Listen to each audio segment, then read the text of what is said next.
Hello guys, so ayan po, magkakabit po tayo ng ating kingpin. So ayan, kakatapos lang ng center bolt, kahigpit lang ng U-bolt. So ayan, so tatanggalin, kinat ko na lang guys para mabilis gawa ng pagka full video siya, masyadong mahaba. So ayan, so nilagyan ko na siya ng grasa.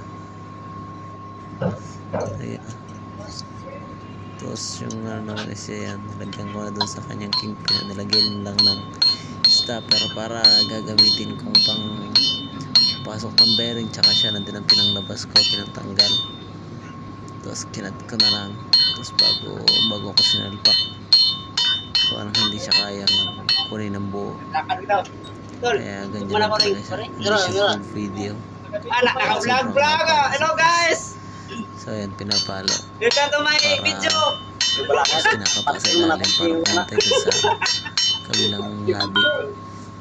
Tapos dun sa pangalawa, kailangan pantay din dun sa ibabaw na labi. So ayan, so tapos na po tayo, ihigpit po tayo natin. So alright, thank you for watching.